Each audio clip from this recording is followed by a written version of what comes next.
You can contact us afterwards. But let's just go into this knowing that this is whatever you hear is, inshallah, what you're meant to hear, and we will do our best to be as sensitive and as discreet as possible, right? Okay, so those of you who have already heard this talk before, the one that I'm going to give, I apologize. I don't mean to bore anyone, and I don't have any new material. The data is still the same. But inshallah, whatever you hear today is what you're meant to hear. It's what Allah subhanahu wa ta'ala has written as your rizq. And so just to introduce myself, my name is Hina Khan Mukhtar. I am a local educator. I was involved with the Tree Homeschooling Cooperative from the beginning until all three of my boys graduated from there in 8th grade.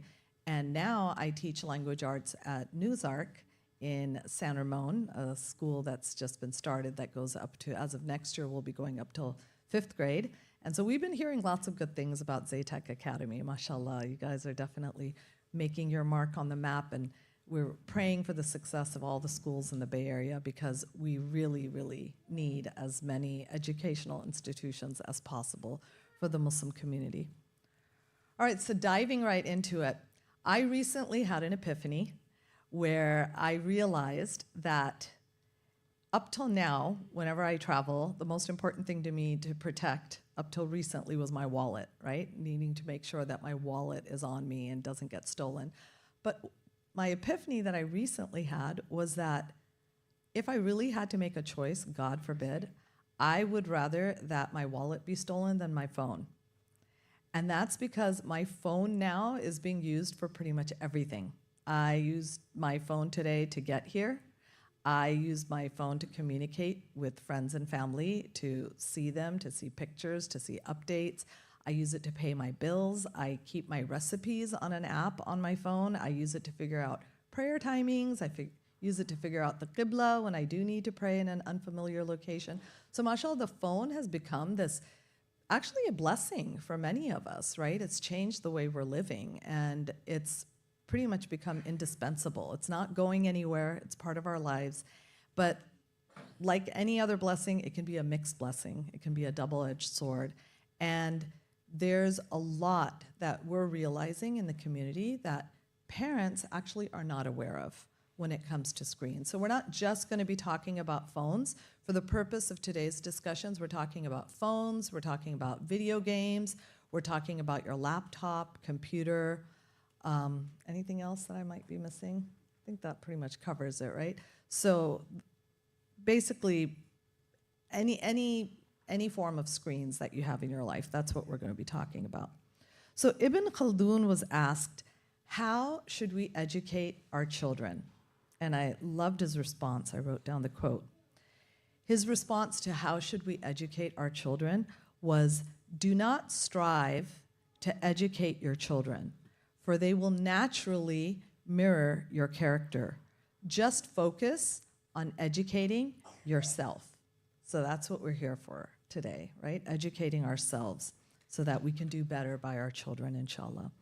So what that means is before we can teach our children anything, we need to sort out our own relationship with our screens, right? Tablets, video games, smartphones, computers, oh, and the television set. That was the other thing that we're going to be covering today. So back in 1978, there was an experiment done, and I encourage all of you to look this up. It's on YouTube. It's an experiment that's been called the still face experiment. And it was an experiment where researchers had caregivers in front of babies, and they would, what they called serve and return, have a serve and return relationship with the babies, where they would mirror the baby's reaction. So they would coo, they would laugh, they would giggle, they would talk to these babies, and the babies would respond to them. And the researchers took notes on what was going on between the baby and the caregiver. Then the researchers asked the caregivers to go into what they called a still face, meaning have absolutely no expression, don't smile, don't look at the baby, just have a completely blank look on your face. And they wanted to see what happens with the infants when their caregivers would go into what they called the still face. And what they coined the syndrome is they called it the still face syndrome. It's a phenomenon. It's another thing you can look up. that they have now discovered in babies called the still face syndrome. And what that is they realize that babies, when their caregivers would fail to respond to them, some of them would go into distress, some of them would become really anxious, some of them would many of them would try to get their caregivers' attention and get them to engage. And then when the caregivers wouldn't respond, they would either become really, really anxious, or they would withdraw completely. And they realized that there were high levels of anxiety amongst these babies.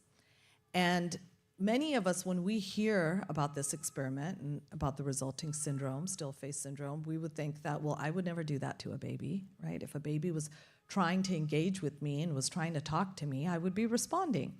But what we don't realize is what they were looking at in 1978 with the still face is exactly what happens now when we are on our phones around babies. And babies, unbeknownst to us, are trying to get our attention in little ways, or trying to engage with us, and we are completely blank looking at our screen in front of us instead of our child. So the remedy to that, obviously, is to engage with your children, to play peekaboo with them, to laugh and giggle, and do what they call the serve and return relationship.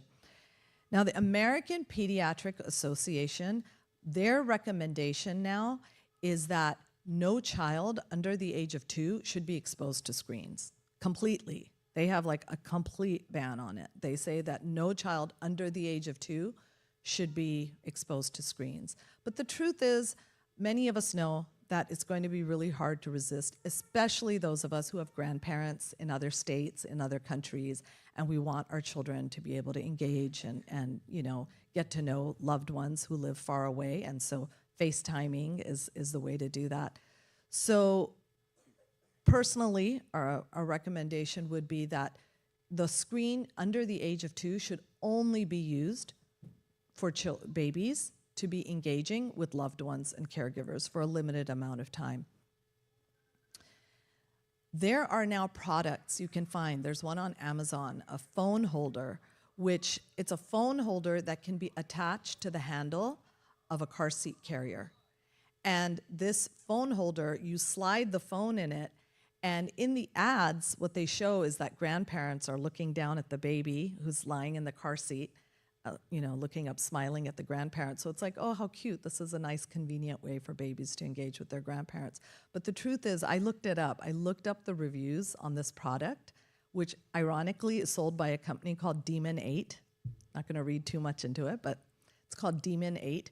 So this phone holder that you attach to the car seat carrier that allows the phone to look down on the baby, review after review after review said, oh, my 6-month-old loves watching his cartoons in the van while we drive to X, Y, and Z place. Or my baby loves watching his nursery rhymes or his songs or his cartoons or whatever it is. So obviously, parents are not just using the phone to engage with grandparents, right? They're using it as a babysitter. They're using it as a pacifier. They're using it to stop tantrums.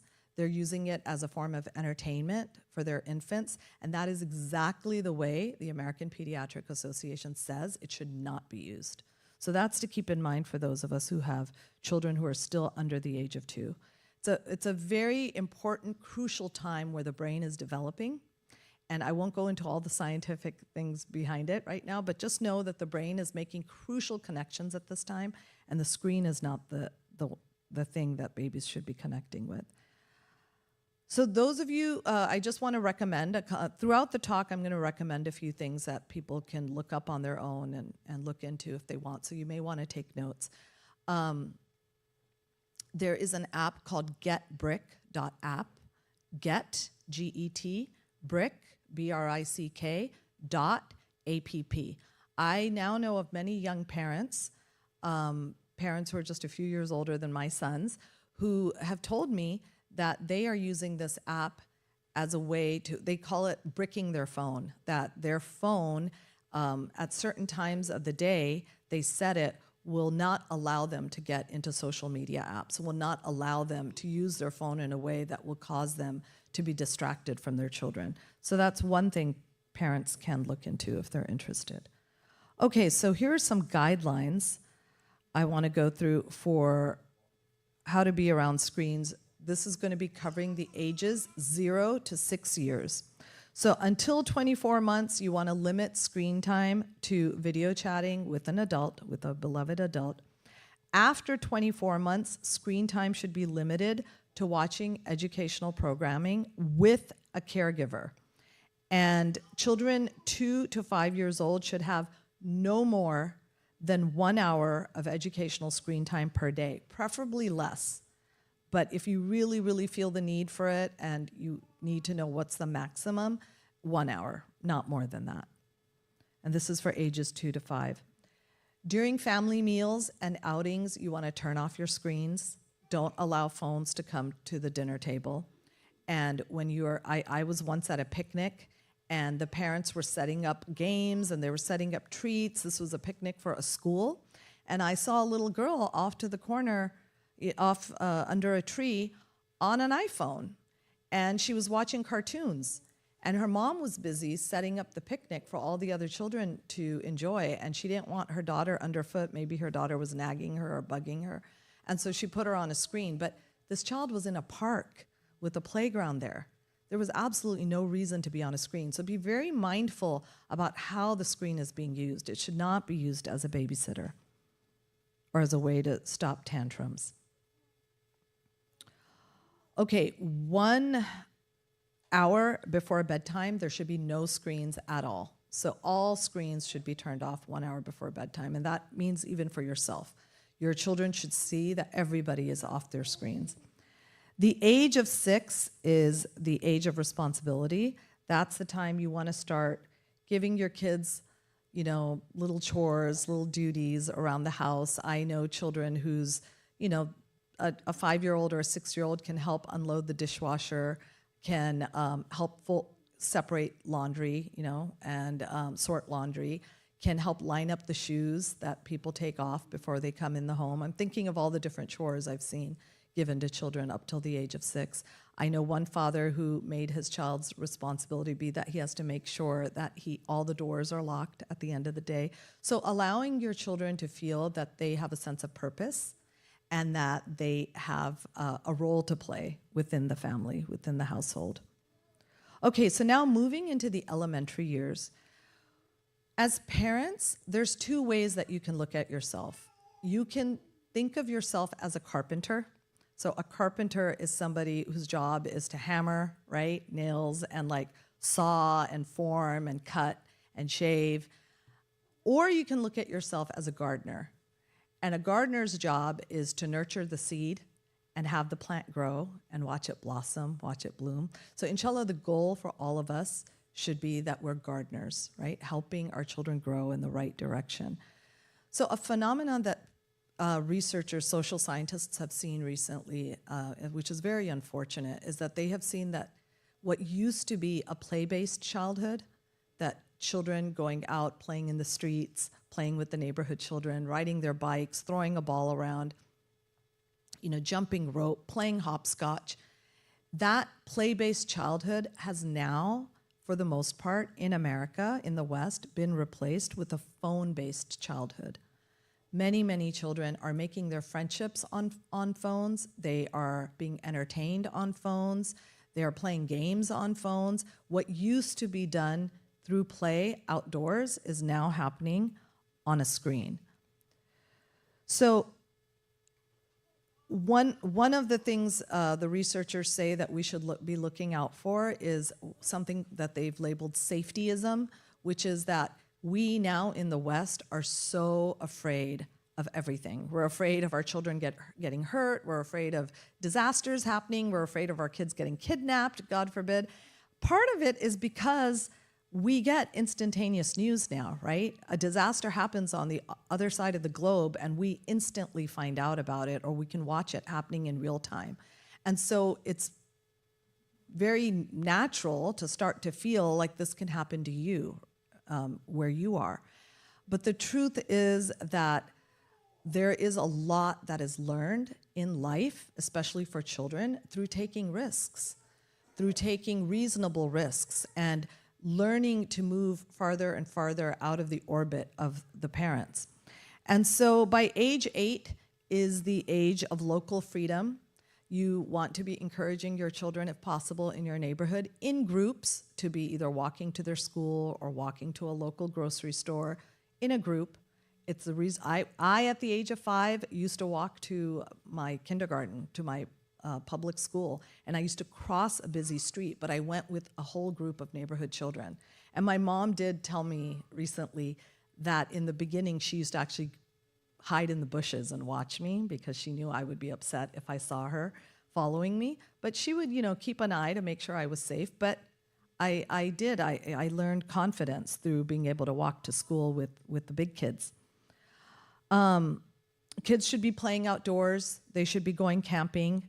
If you allow sleepovers, make sure that they are going to tech-free sleepovers, right? Make sure that you understand how screens and media and internet is used in other people's homes. This is a big one. Big, big, big, huge rule. If you don't take anything from this talk except for this, I'll consider this entire talk to have been a success. It always blows me away how many parents are not aware of this.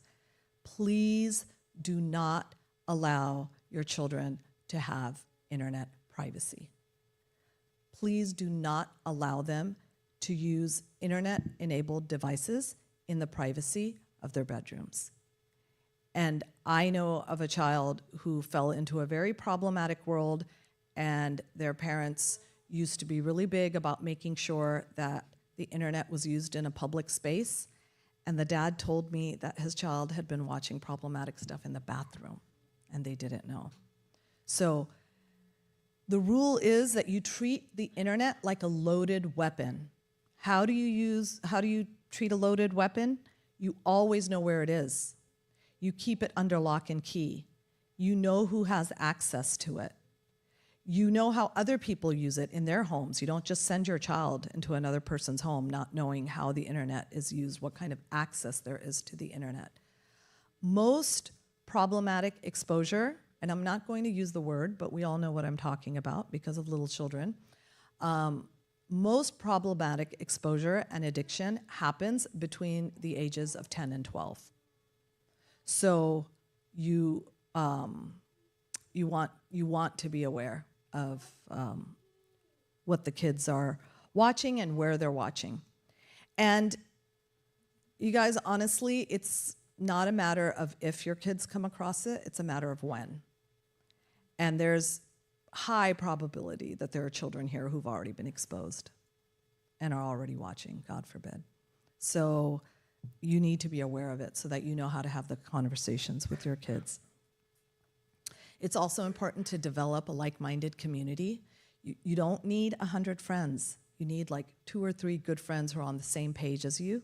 And so if you have certain rules around the internet, you know that their friends have the same rule and their families have the same rules. There should be an encouragement of having phone-free schools. There's now a movement across America to develop phone-free schools where kids put their phones in zipped bags and leave them either with the principal or in a locker and then spend the day without a phone on them. You want to provide a clear structure for the day and week so that the kids know what they're supposed to be doing, when and where, so they have routines. They don't just have empty time that they're filling with, they're bored and so they're on their phones and they're doing, as Brother Khalid called it, doom scrolling, right? Where you're just on your phone. Zombie scrolling is another term where you're just like a zombie scrolling for hours on end and you have no idea where the time is going. This is another big one. No smartphones before high school. No smartphones. Because kids are not equipped to be able to resist temptation before the ages of like 13, 14, right? So with our sons, they didn't have smartphones throughout high school. And each one of them was told that on the day you graduate from high school, you're gonna be gifted the latest version of the iPhone. And they knew that, they knew it was coming. My sons used to have flip phones in high school. And one of my sons said that other kids used to take pictures of his phone because it was so vintage. They were like, what is that? But, they said the simplest solution to anybody who even wanted to joke about it or tease about it was say, hey, my parents pay the bills, I'm not working right now, and this is all I'm getting for now. And nobody could really argue with that. Now, however, things have changed. My kids have been out of high school for a while now. Now it's really interesting. I've seen girls in my high school halakha who have phones that look like smartphones. They look like iPhones, they look like Samsungs, but they're actually dumb phones. And there's names for them, and I want to give you the names of those phones in case you want to look them up for yourselves. One of them is called Gabb, G-A-B-B. You can look that up. It doesn't allow for internet access, but it looks like a smartphone. Another phone is called Pinwheel, P-I-N-W-H-E-E-L, Pinwheel. With Pinwheel, you can text, you can Google chat, you can WhatsApp, you can call, you can take pictures and videos, but it doesn't allow for apps. It doesn't allow you to add new contacts. You can't have social media on it. You can't have games. Nothing on the web, and strangers can't call you. So Pinwheel is a good phone to know about. There's another phone called Troomi, T-R-O-O-M-I. And there's another phone called Bark. And so that's Gabb, G-A-B-B, Pinwheel, Troomi, T-R-O-O-M-I, and Bark. These are all phones you can look up if you want to give your child a phone. And there's an internet safety system that everybody can look into for themselves. It's called, I don't know if it's, maybe some of the tech people can tell me, I don't know if it's Gryphon Connect or Griffin Connect. It's spelled G-R-Y-P-H-O-N. G-R-Y-P-H-O-N, Connect. So you can look into that. All right. So age 10 is the age of roaming. Instead of a bunch of enrichment classes for your kids, allow them to hang out with friends, with like-minded friends. They need a place to be able to de-stress. Especially after COVID, they're seeing that kids are having a harder time socializing. And kids need to learn that the way you express emotions and communicate isn't through emojis, right? It's through real-life relationships, real-life engagement. Age 12 is the age of apprenticeship. Kids at age 12 should have adult mentors and role models. They should be earning money by doing chores. The most sensitive period for cultural learning is roughly ages 9 to 15. And the lessons learned and the identities formed are likely to stick more at this age than at other ages. And so these are the crucial years of puberty. But unfortunately, these are also the years when most adolescents get their own phones and they move their social lives online. And there's a lot of wisdom in what Hazrat Ali radiallahu anhu said. He said, play with your children for the first 7 years. So 0 to 7, you play with them. He said, teach your children for the second 7 years. So 7 to 14, you teach them. Teach, teach, teach. That is the time to fill their minds with your voices, right? Making sure they understand your values, your principles, your ethics. And then he said, the third 7 years, you're their friend, meaning that's the time you have a relationship of respect. You take, it should always be respectful, but, consulting with them, taking their advice, getting their input. It's not just my way or the highway. You find out how they feel about things. So that's 14 to 21. And then after that, you let them go. And inshallah, you hope, you pray that Allah subhanahu wa ta'ala has given you tawfiq with them. All right. Now the teen years, you want to make sure, inshallah, that your children have mentors of different ages. They shouldn't just be hanging out with people their ages. So this is the time that for young men, you want to grab what we call the youngles, the young uncles, or the funkles, the fun uncles in the community who are in touch with popular culture, who get the language, get the lingo, get what's going on with young people, enjoy playing sports, enjoy going to the same places your kids like going to, and allow those friendships to form. With girls, you want them to become friends with older bajis, older sisters, maybe Sunday school teachers or halakha leaders. Obviously, keeping an eye on all relationships. You never want to just completely check out and hand your child over to anybody. But it's important. Mentorship is very, very crucial at this age.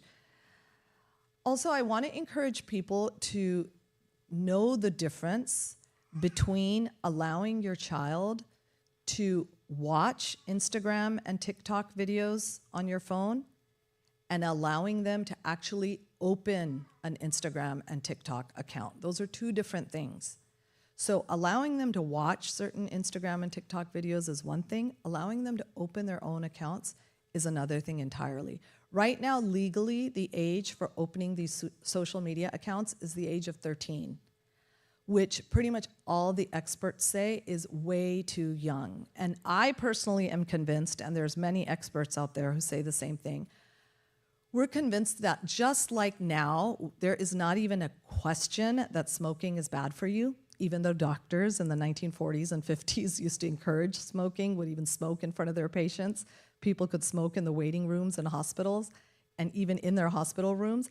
But now we know that's out of the question. Everybody understands how bad tobacco use is for us. I'm convinced that there will come a day that we will look back at this time now and be like, how did we ever think it was okay to allow our 13-year-olds to go into this world of social media without any kind of oversight, where they could talk to anybody, engage with anyone, have their minds filled with all sorts of ideas. So I personally do not recommend social media. At least if you can hold off, at least till the age of 15. And I want to share something kind of a little amusing, a little fun, so just bear with me. So my brother-in-law is an attorney, and his kids are younger than my kids. So one day he and my sister call me and they're like, can you just kind of remind us of all the different rules that you had with your boys about social media before you allowed them to open an account? So at the time when we finally, gave our kids permission to open social media accounts, we gave them a choice. We said you can have either Snapchat, Facebook, or Instagram. It's you guys get to decide. And pretty much everyone decided on Instagram. And so my brother-in-law and sister were at that stage now where they were going to allow their older children to open a social media account. So they were like, can you go over the rules, what you covered with them? And then my brother-in-law created a contract that he had his children sign. And mashallah, I have to say, the proof's in the pudding. His kids are, mashallah. I follow them on social media, and I'm very impressed with how they use it. But I want to kind of just go over this Instagram contract, and mashallah, he's given me permission to share this, so I can share the link with anybody who wants to print this out and use it. So this agreement is being entered into by user offspring and then parental units. When I go like this, it's the blank for the names. And parental units on this blank day of, and then the month and the year. And then recitals. Whereas user offspring desire to open a social media account on the Instagram platform. Whereas user offspring are under the age of 18 and therefore minors. Whereas user offspring acknowledge and understand that Instagram contains images, language, and other offensive content that would otherwise be considered unacceptable in user offspring's home. Whereas social media friends are online suhbah, right? Suhbah, companionship. And the Prophet, sallallahu alaihi wasallam, stated regarding suhbah, the likeness of a righteous friend and an evil friend is the likeness of a perfume seller and a blacksmith. As for the perfume seller, he might gift you some perfume, or you may purchase some from him, or you may benefit from his fragrance. And as for the blacksmith, he may singe your clothes, or at the very least, you will leave him with a bad smell about you. Whereas user offspring acknowledge and understand that parental units are allowing usage of Instagram as a privilege granted to user offspring and not as a right. Therefore, the parties hereby agree to the following terms and conditions. These are the terms and conditions, the rules. Number 1, user offspring agree to make a good intention for using Instagram and endeavor to reflect on that intention every time user offspring uses Instagram. Good intentions includes, but is not limited to the following: keeping in touch with friends and family members, spreading the message of Islam, leading people to do good, reminding people of Allah subhanahu wa ta'ala and his teachings, teaching or learning something of value. So this is a good way to encourage mindfulness and intentionality about why do you want a social media account and how do you plan to use it. Number 2, total daily time spent on Instagram by user Offspring is not to exceed 30 minutes. For clarification, one day constitutes 12:01 a.m. to 11:59 p.m. So again, now setting time limits, making that very clear. Number 3, user Offspring shall disclose their passwords to parental units in writing in a location designated by parental units. No changes to passwords shall be allowed until parental units are first informed and the new password provided to parental units. Number 4, user Offspring shall disclose to parental units any and all Instagram accounts. User Offspring shall agree to have only one account. Any opening of a second account without parental unit consent shall constitute an immediate breach of this agreement and result in termination of all Instagram accounts. Number 5, user Offspring must be following, and then it's the parent's account, and the parent's account must be following them. That's another thing I would encourage, is if your children are on social media, you get on social media as well, and make it a requirement that you follow each other.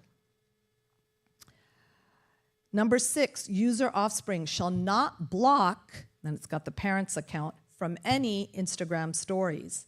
Number 7, parental units shall have the right to check the posts of user Offspring and user Offspring's friends at any time without notice. Number 8, user Offspring must unfollow anyone whose posts parental units do not approve of. Number 9, user Offspring may not follow celebrities unless specifically authorized in writing by a parental unit. Celebrities shall be defined as actors, singers, athletes, authors, and fashion bloggers. A lot of problematic content by people that our kids consider to be role models. Number 10, user Offspring shall not like or comment on selfies of the opposite gender. That was a big one that we talked to our boys about. We were like, you would never go around looking at girls in real life, giving them a thumbs up, right? Telling them you look beautiful. So why would anyone think it's okay to do that on social media? Number 11, user Offspring shall not curse. This includes acronyms and abbreviations such as AF and OMFG, which I cannot believe people use OMFG as easily as they do. It's unbelievable that people don't think about what those letters stand for and who we're talking about, because G stands for God. Okay, number 12, social media is a microcosm of most people's worlds. This is an important thing. I talked to my boys about this. Social media is a microcosm of most people's worlds. They tend to post about those things that are most important to them. Always ask yourself what your posts say about you. Again, teaching intentionality. Like, are all your posts selfies? Are all your posts about cars? Are all your posts about food? Are all your posts about Palestine? Like, what are all your posts about? People are going to realize, and you're going to find out what's important to you, because most people post about what's important to them. Number 13, try to make your posts be ones that inspire and motivate and benefit and educate others. Number 14, occasional selfies are fine, but photographs of yourself should not constitute the majority of your feed. And the last one, number 15, finally, user Offspring understand and acknowledge that Instagram is a false reality. People are never as happy, as attractive, as popular, or having as much fun as their posts may lead one to believe. The people worth admiring are most likely not even engaged in the world of social media. They are too busy living their lives worth admiring. So, and then the undersigned agree to the terms and conditions described above, and then the signatures on the bottom. So this is just a good way to really just have a discussion about social media, how it's being used, what are your intentions behind it, what is the reality behind the world of social media. And I'm going to start wrapping up because I realize I'm going over time. And there's actually a lot more to cover. And so maybe we can have another session sometime in the future. But last piece of advice, or one of the last pieces of advice, if your kids are playing video games, please play the video games that your kids are playing. There is a lot of problematic content even in video games, and you should know like what your kids are being indoctrinated with, what they're falling in love with, what they find value in, right? It can be used as a bonding time as well, but you can also use it as an opportunity to talk about anything you don't, approve of. And okay, one last thing. I just want to talk to you really quick about how our deen can help. All right, because our deen, mashallah, has things built into it that can help us. So first of all, prayer in congregation on time. The virtual world gives no structure to time and space.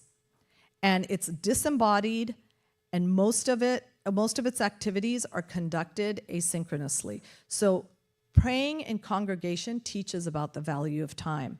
Second thing our religion helps teach us, dhikr.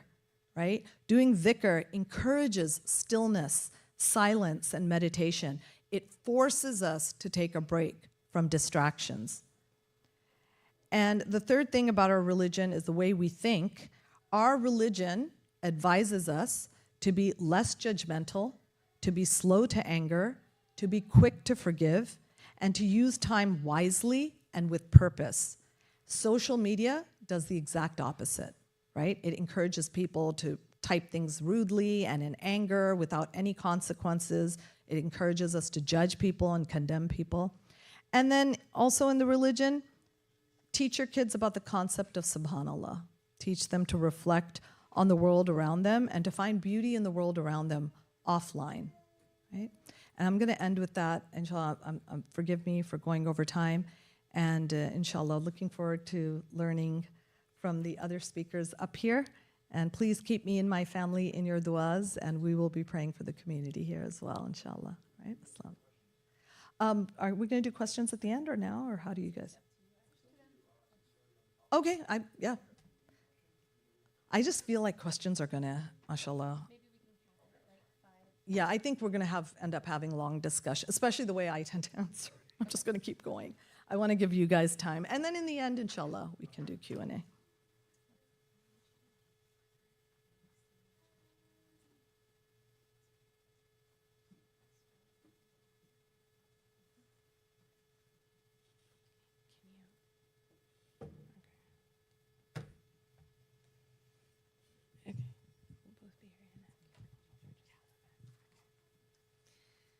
Okay, Assalamu alaikum. My name is Arusa. Assalamu alaikum. I'm Aruba. We're both part of the Mindful Muslim Reader team. And we're actually really happy to see Hina here too, because she often consults with us on Mindful Muslim Reader. Okay. So, how many of you have heard of Mindful Muslim Reader before? Oh, wow. Okay. Mashallah, a lot of you. Wonderful. So a lot of what we say, the ideas behind it will sound familiar to you, alhamdulillah. So today we're going to talk about, first of all, how to reclaim childhood, our kids' childhood back and return them back to books.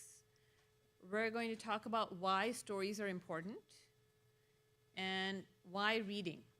Right? What is so significant about reading? Following that, how to raise a reader in your home. And last of all, how to choose the best books for your kids. So based on Hina's talk, which was excellent, mashallah, I've learned so much from her in my years of parenting.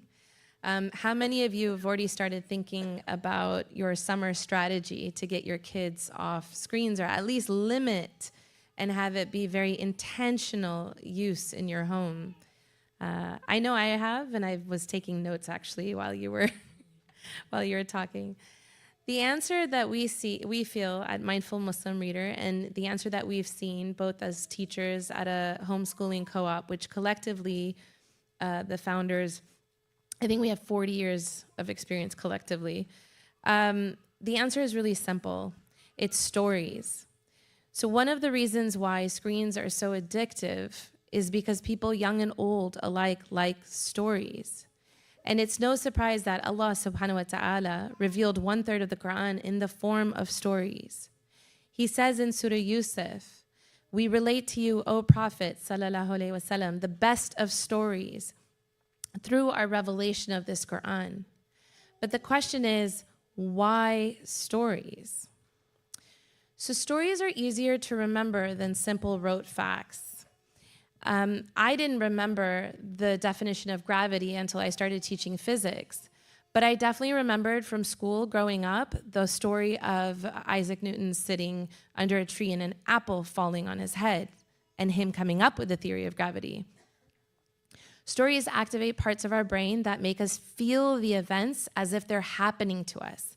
I can't tell you how many times I've been moved to tears during a read aloud, whether it was with my students or my kids. And oftentimes it was the same book I read year after year, and it still continued to move me to tears.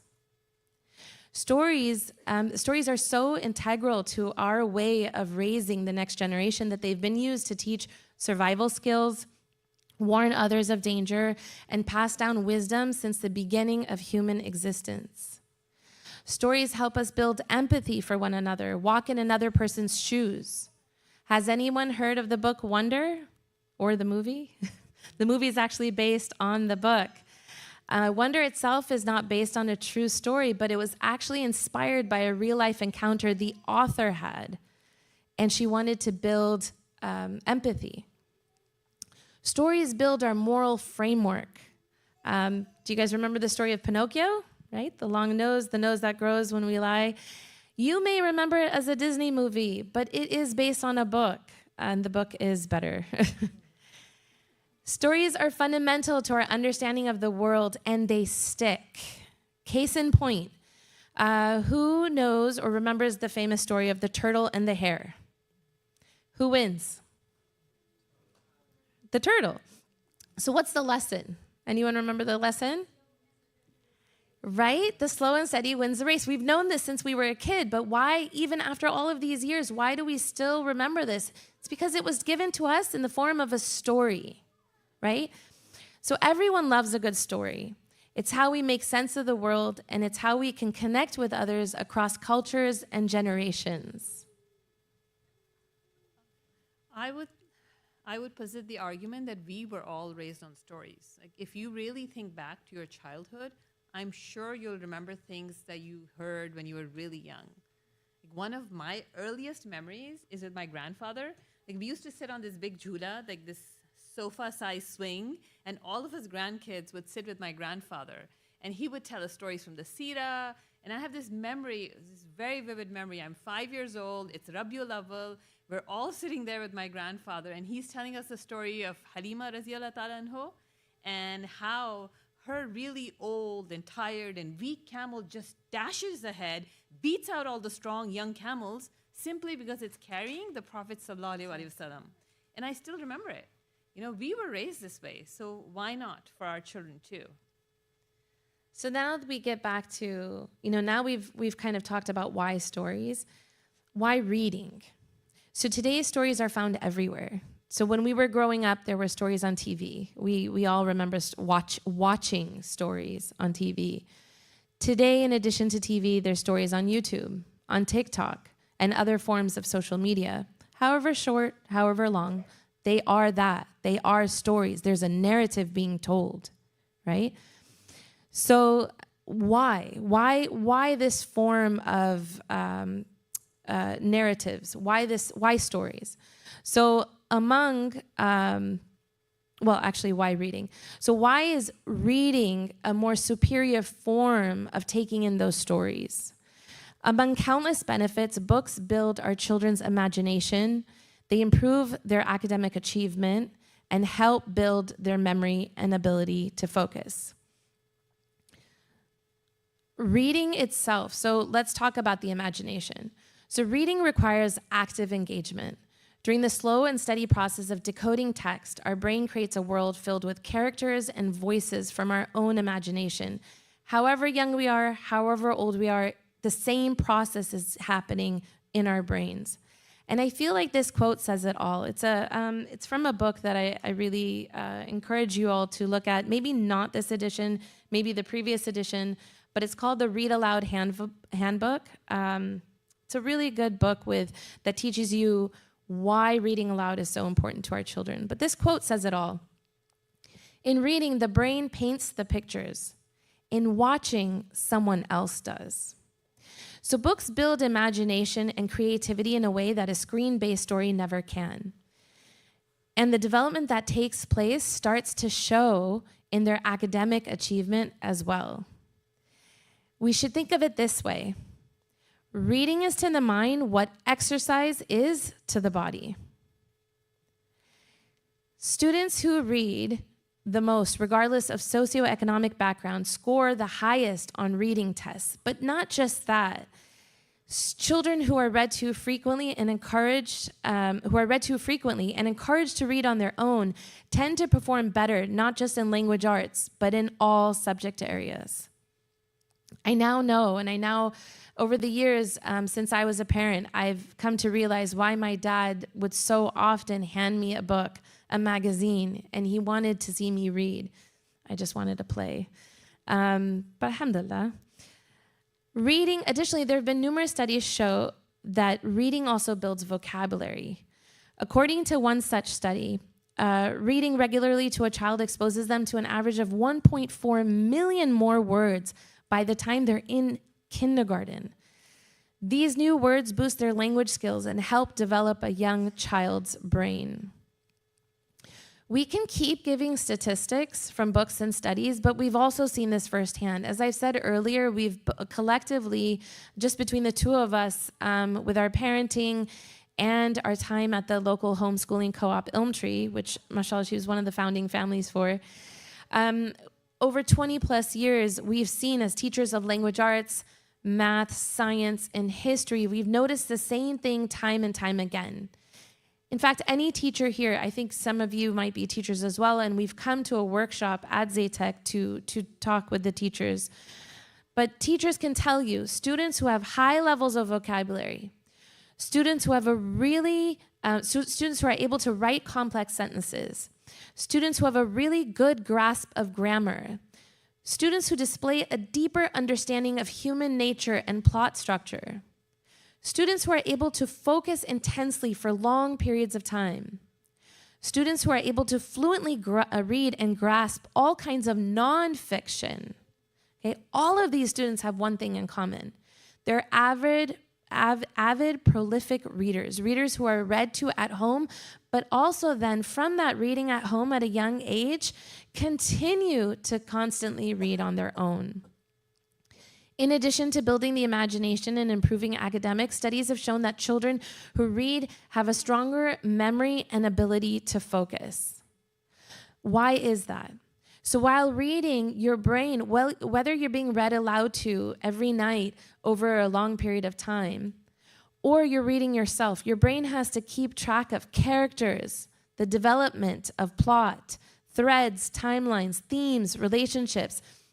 All of this ongoing mental activity in a slow and steady way is challenging the working memory, strengthening memory over time.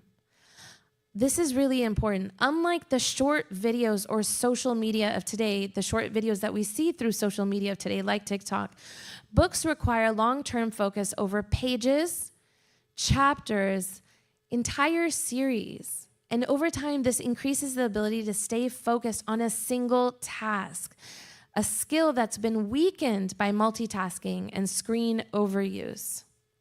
In this age of distractibility, books help our kids build that focus needed for a higher education. It's actually, if you don't have a prolific reader in your home and your kids are older now, there's still time. It could be that they struggle with reading, and maybe you have to see why they're struggling with reading. Have them read to you. Have them read to you often. Start basic and build it up, and you'll see this cycle, this reading proficiency cycle. The more you read or the more they read, the better they'll get at it. The better they get at it, the more they'll like it. The more they like it, the more they'll do it. But how do you even start the cycle? That is for Aruba to discuss and how to raise a reader.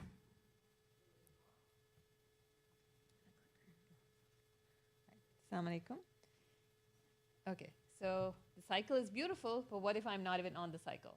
Okay, my kid doesn't like reading at all, they don't read at all.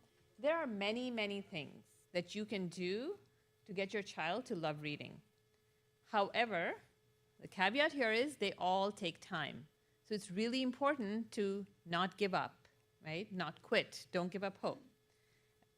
I'm going to start with taking all of you back 20 years, okay? I'm a young mother, I have a little toddler, I'm determined that my toddler is going to be a reader, right?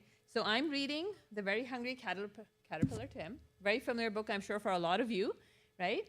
And he's completely ignoring me. He's running around, he's jumping on sofas, and I'm reading, and I remember thinking to myself, like, why am I doing this? He's 1.5, he's clearly not interested. I think he was maybe 2, right? And okay, I'm reading, there's a crash. I go running, I'm expecting tears, he fell off the back of a sofa.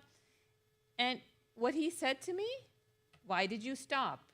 He didn't care about his skinned knees. He wanted to know what happened next. And he had been hearing it every day, but kids love repetition too. Children who are read to from a young age, they love reading. They love books. So the most important thing that you can do is start reading to them, even if they're older. Studies have shown that reading aloud to your kids is the single most effective tool in improving academic performance. It's actually more effective than teacher attention. It's more effective than homework. It's even more effective than one-on-one tutoring in the long run, literally. And when should you start this? I would recommend you start when you start talking to your babies at 6 months. You talk to them, you can read to them. Okay? And do we stop reading? Say now my child is 6 or 7, they're a fluent reader? Not at all. I still read to my kids who are teenagers. And when I'm tired or, just busy, I ask them to read to me. Books are an amazing way to naturally bring up all kinds of important topics you want to discuss with them, right? And they just come up naturally. They bring up openings, right?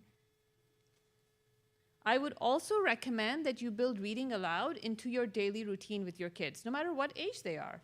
If they're young, try the book and a bite, which in our house used to be 1 big bite, 1 page. 1 big bite, I'll read 1 more page.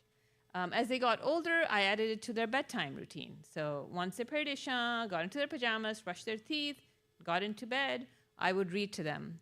Initially, it was just me reading to them.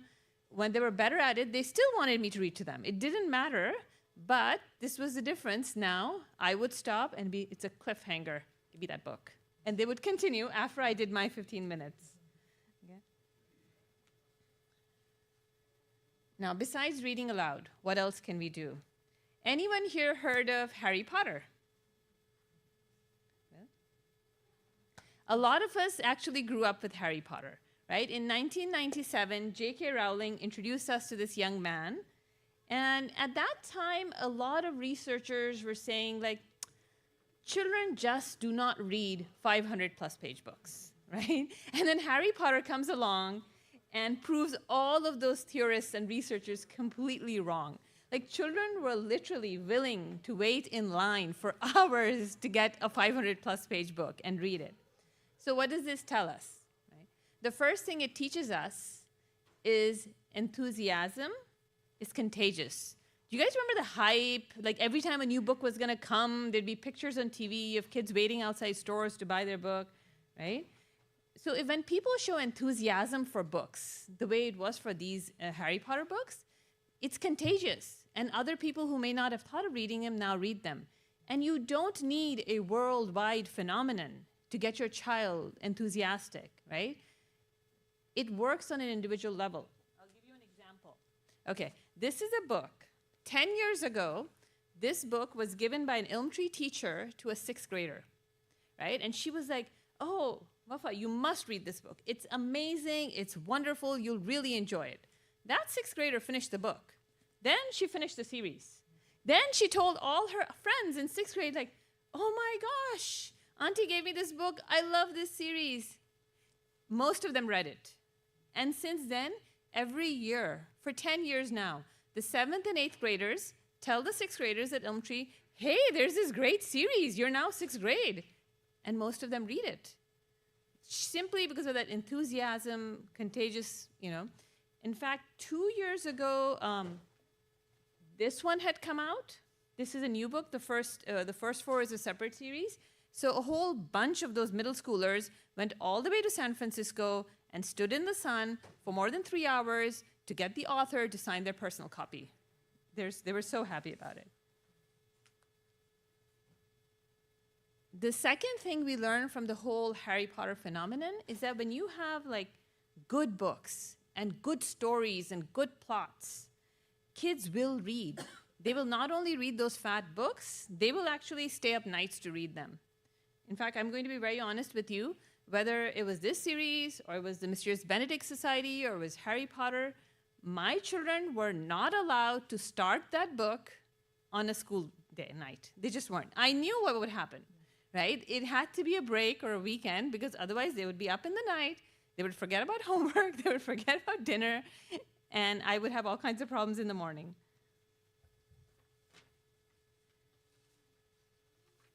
Another thing you can do is to build a kind of environment and lifestyle at home that encourages reading. Jim Trelease calls this the 3 Bs. The first B is books.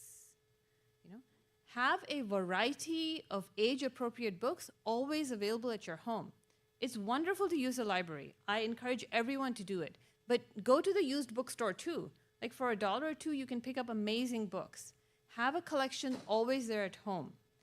And your child should own some beautiful new copies of all their favorite books, right? Their favorite books, get them new, beautiful copies. They should write their names. It should be on their bookshelf in their room. A home that is rich in books just naturally invites reading. The second B is the book basket or the bookshelf. Make sure there's a bookshelf in your child's room or a basket next to their bed where they put all their books. But please don't stop in their room. Put book baskets in every common use area in your room where the kids hang out, whether it's your lounge or it's at the dining table, next to the dining table. Just have these baskets or bookshelves, and there should be books everywhere. The third B is a bed lamp. Please encourage your children when they go to bed at night, after they've prayed Isha and brushed their teeth and they're ready for bed, they should spend a few minutes every night reading. In the beginning, it's going to be you reading to them. But inshallah, they will take over. And as it becomes a habit, over the years, your children are going to associate that coziness, that security of their bed with reading. I'm going to add a 4th B that was not there, and that really, really helps build the right environment. And that is block the screens. Okay? Think about it this way. Honestly, just think of your kids. If there is a bowl of candy, is the fruit going to be eaten? Actually, can you even taste the sweetness of the fruit? Candy is so sweet that after that, even grapes don't taste really all that sweet. Okay, so I have the 4 Bs. I made all the effort. I have the 4 Bs. I've built this whole thing in my home. Is that enough to get me kids who are readers? There's one really crucial element that's still missing, and that one is modeling. Studies show that the primary factor for success in children wanting to read is if they're coming from an environment where reading is being role modeled by the adults. I mean, really, think about it. The Prophet ﷺ never asked us to do anything he was not doing himself first. Right? So I'm talking about the adults reading, and I'm not talking about reading on your laptop or on your phone. You may be reading a book, but your child doesn't know that, right? Our children should really see us. Put away our laptops, put away our phones, and pick up a book to read. Like they have their book basket, we should have our own stack of books that we're slowly but surely making our way through. And share your favorite books with them. Tell them which are your favorite stories. What did you read growing up? Really, it makes a big difference over time. So I know a family whose travel plans, right, when they're planning a vacation and inshallah they're going to pack and stuff, part of their shopping for their vacation is to go buy new books for every member of the family. Like, what are we going to read on this vacation? Right? You can also model the value you put in books in other ways. For example, when you do go on a trip, make visiting a bookstore part of the itinerary. I don't just have to see the big show sites. I'm going to go see the biggest. Actually, we went to see this huge bookstore in Malaysia. 6 floors, literally 6 floors of just books. It was amazing. Make it part of your Eid celebration. Yes, we're going to go to the Eid fair and we're going to go for Eid Namaz. We're also going to visit a bookstore, right? Give books as gifts for important occasions, for celebrating achievements. All of this tells your children that you're putting value into books. And since we started with summer, anybody planning a road trip this summer? Yeah. Okay, so I don't know about you, but I used to kind of dread between like, oh no, they're gonna start whining.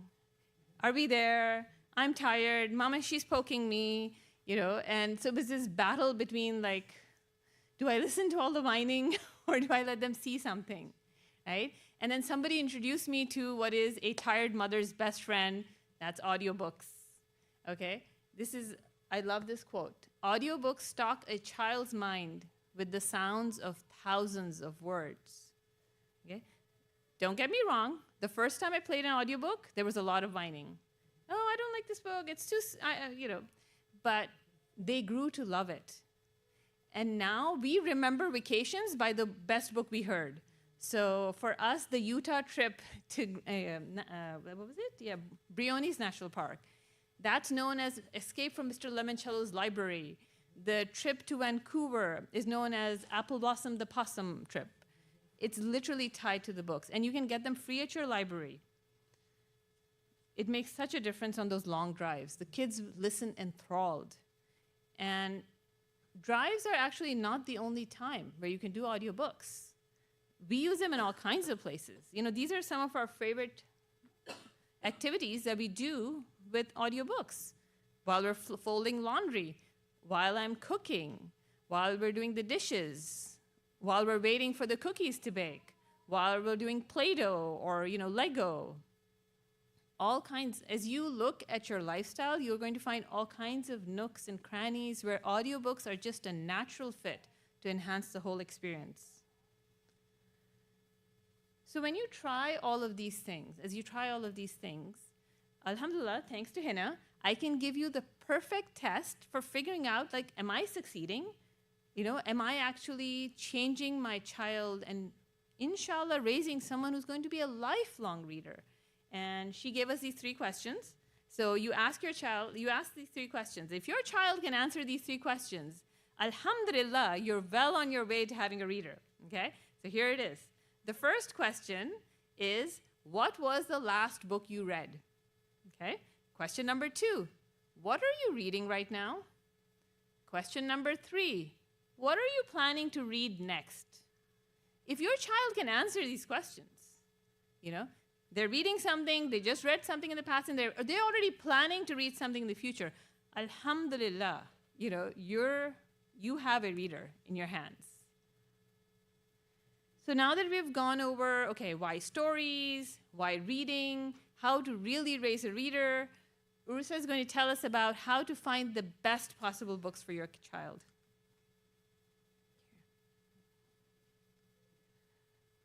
I used to actually do, so we had a commute of about 20, 25 minutes each way for school. And in the earlier years, we did audiobooks. So we have very fond memories of certain audiobooks that I can show you after our presentation on our site, that we spent day after day listening to this story, and it actually would really be calming for all of us to the start of a very busy day and a beautiful calming force to the end of a very busy day.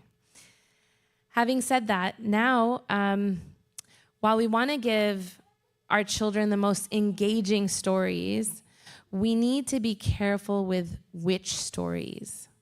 Okay, so just as careful as we need to be with what they watch, we need to be just as careful, if not more, I would say. I think they both have, one is very visual, very in your face. The other is a very slow and steady progression of ideas that before you know it, there are certain things that are okay, which I won't go into detail now because there's kids, that are not okay in our deen. The thing is, we have to remind ourselves, even for the kids here, every book has a message, and you should be asking yourself, whatever it is that you're consuming, whether it's visual or through media, or it's visual through books, what is that message? And is it a message that we should be filling ourselves with, right? So how do we choose, when we're talking about books and stories, how do we choose these good books? So I apologize for the imagery, and I think not all of it is showing. Oh, okay. So I apologize for what's showing up on the screen right now, but things that not all books are equal. And so one of the questions we should be asking ourselves is this how I want my child to act? So I won't say that word, it's very crass, but I Need a New Bum, for instance. It's surprisingly, it's a series. And series are when one book was very successful, correct?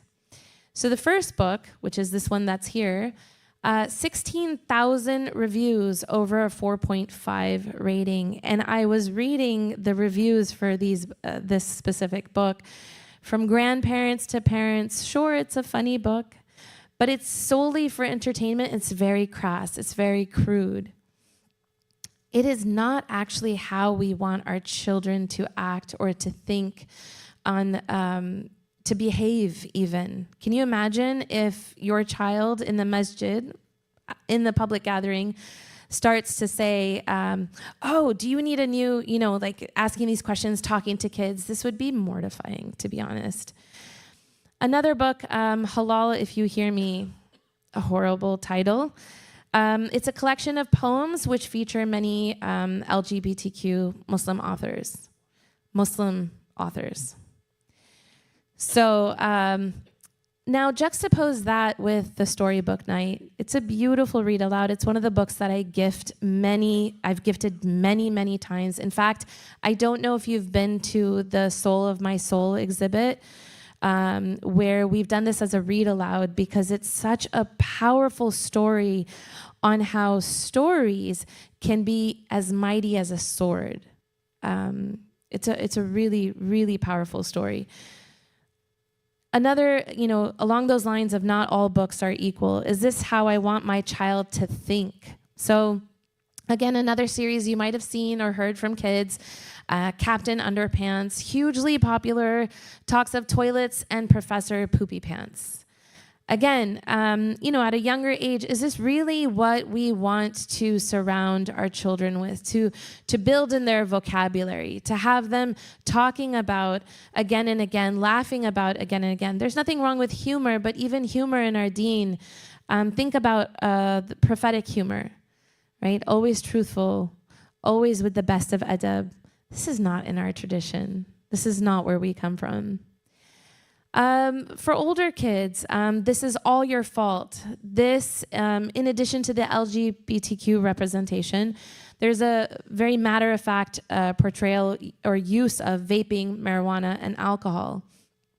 It is not it is not looked down upon. It is not morally questioned. It's just present in the book, like it is present in our kids' lives, like they see it in high school, middle school, maybe even elementary school now. Why would we have our kids constantly reading content that doesn't show things that we know to be a vice as just a matter of fact? Things that you have to be very careful with. Again, juxtapose this, and it doesn't always have to be a picture book. I have a picture book up here, but I can give you another reference as well. But for the picture book, 10 Beautiful Things, a beautiful story of a tender moment between a grandmother and a granddaughter as they navigate the next step in their life from a loss in their family. The loss is not given a name, but the feeling is really heavy. And they're starting their journey on their way home to a new home for this little girl. And the granddaughter, the beautiful relationship that's really missing from a lot of modern literature these days is a relationship with our elders. A beautiful story about how the grandmother spends the drive home showing her the beauty around us, really in line with our deen, really in line with our Islamic worldview. But the book that I don't have up here for older kids, The Autobiography of Malcolm X, a phenomenal read, an absolutely phenomenal read. Highly suggested as a read aloud, but even when done independently for 15 and plus, you have words there that show you how powerful a story, in this case, a nonfiction, an autobiography, showing you how the man that was named Satan in jail, how he rose from that to be espousing the values of Sunni Islam towards the end before he died. Very powerful.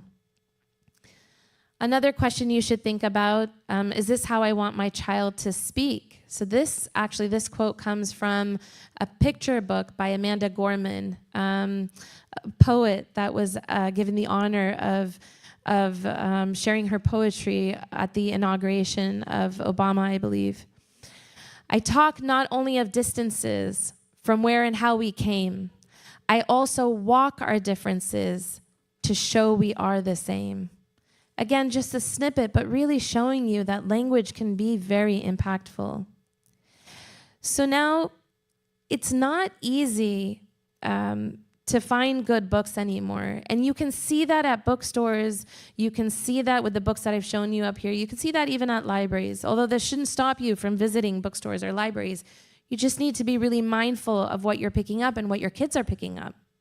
And how can you be mindful? How do you know you're finding books, that you have a book that you picked up that is a book worth reading? Well, we have a solution, and that is mindfulmuslimreader.com. So, inshallah, many of you, I saw many hands being raised. What we do at Mindful Muslim Reader is we put books that we have found collectively over our experience of 20, 30, 40 years, again, collectively, of books that we have found worth reading. Books that I used to get in my library hall and put in my car on the way to school, and my kids would just naturally pick up those books.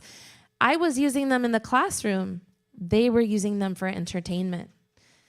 So our readers at Mindful Muslim Reader read each book cover to cover to determine if the book will help build that Islamic worldview. We categorize and tag those books based on age that isn't always the same age that you find on Amazon, for instance.